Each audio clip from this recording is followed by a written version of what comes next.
Eu lembro que as meninas construíram os figurinos. Isso. A Rosilene, por exemplo, a saia da Rosilene, o figurino da Rosilene, era verde, né? Isso, era verde, tinha um bambolê em volta, com umas fitas, né? Como se fosse aqueles bambolês de saia de noiva, né? De casamento. Mas o dela era bem exposto, esse bambolê. E nessas fitas ela costurou fuxicos. Então eu lembro que só na confecção dos fuxicos a gente gastou quase 10 dias fazendo todo mundo trabalhando junto, ajudando. E o fuxico ele tinha um processo que era primeiro cortar o pano, fazer vários círculos. Isso. Depois a gente costurava ele e juntava para fazer como se fosse uma florzinha, né? Então assim, era uma coisa muito trabalhosa de se fazer. É porque a Rosilene e a Poliana, só a Rosilene e a Poliana usavam esses materiais na roupa dela. Eram os fuxicos, as fitas, né? Eram fitas coloridas e tudo. E eu lembro que no cabelo também elas usavam arcos, né? Eu acho que tinha um arco que também levava fuxico. E as saias não eram saias comuns, eram saias confeccionadas por elas mesmas. Então a gente não tinha máquina de costurar, era tudo costurado na mão. Então a saia foi cortado o molde no pano e costurada toda a saia na mão. E eu lembro que a gente fez até uma pesquisa sobre a costura, que existiam vários tipos de costura. Então a gente adequava a costura ao figurino.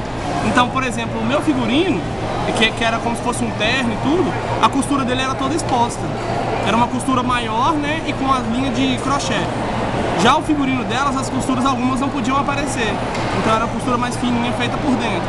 Então até nessa área a gente explorou um pouco o aprendizado, assim. Os outros figurinos, por exemplo, que era do Julião e do Balandrô. Sim. Era já figurinos de como se eles fossem mendigos, né?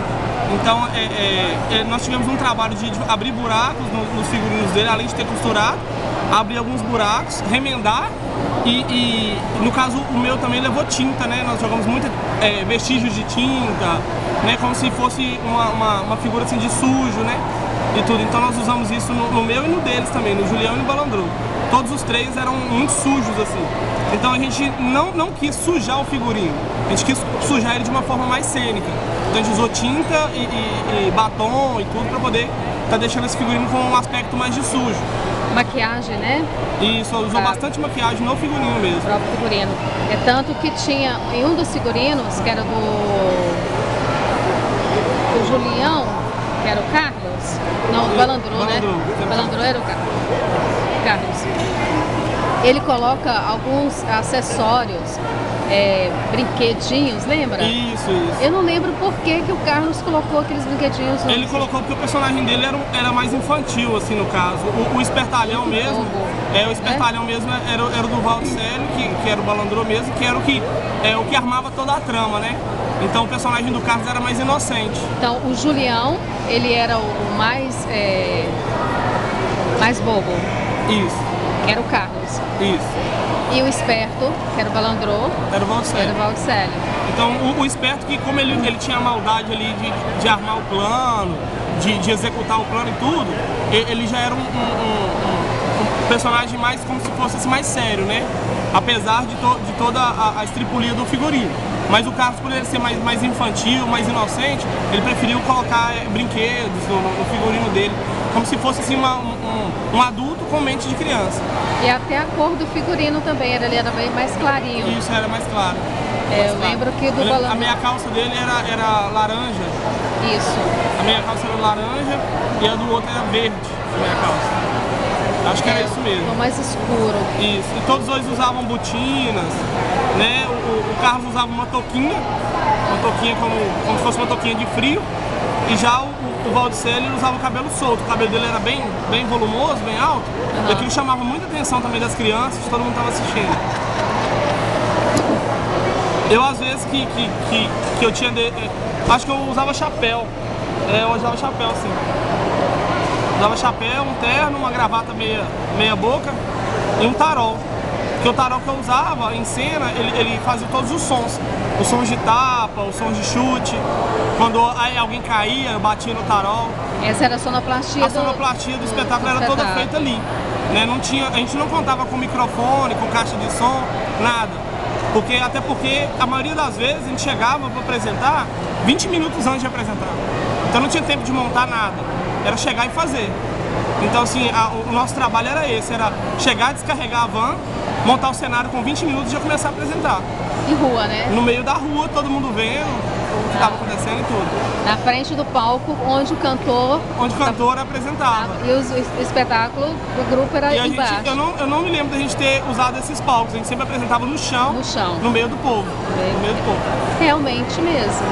É tanto que o cenário nosso, espetáculo, eu falo nosso, ele teve um cara que ajudou a gente a montar a casa, lembra? Foi no Penha, eu acho. Nós montamos na casa de produção. Isso. O cenário. Era a única coisa que a gente achou mais viável era a frente da casa, porque depois a gente pensou tanto nessa casa, em colocar uma mesa em cena. Sim. Que a gente tinha no grupo, acabou desistindo, porque a gente não dava conta de levar a mesa para os lugares. Muita informação. E alguém ajudou a gente a montar essa casa, essa frente de casa. Eu lembro que era uma janela, era um arco de uma janela, na verdade. Então assim, porque acontecia várias cenas dentro da casa, a casa não podia ter parede, não podia ter nada. Então a gente construía a casa só com o arco da porta e o arco da janela. Então é como se fosse uma casa invisível. E era o vigia da época que ajudou a gente a pregar a janela e tudo. Aí a gente fez só o arco, né, e as bandeiras da janela. A gente chegava e colocava ela como se fosse um cavalete. Aí quem estava dentro da casa abria a janela e tudo. E ali tinha uns vasinhos de flor e tudo. Mas a casa era como se ela tivesse uma parede invisível, tivesse janela, a porta e nada de parede.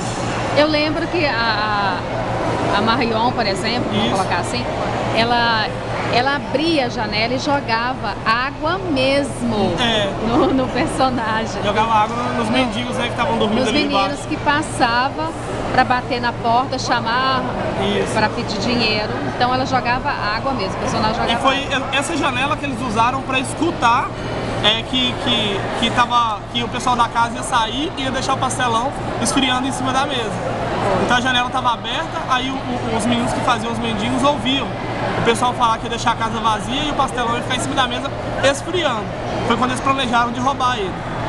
O que fazia parte também do nosso cenário, talvez agora você lembra também, era o banco. Nós tínhamos essa frente de casa e tinha um banco. Isso, tinha um banco. Os dois. Era como se fosse um banco, aquele banco da Praça é Nossa. Era um banco de praça, onde os dois interagiam bastante ali sentados naquele banco, planejando como que eles iam roubar o pastelão e tudo. Era nesse banco que eles ficavam. Esse banco, eu acho que a gente não confeccionou ele não, a gente comprou ele pronto. Tá. Mas a gente teve o trabalho de pintar e tudo, de estar adaptando ele à cena. Ele fez parte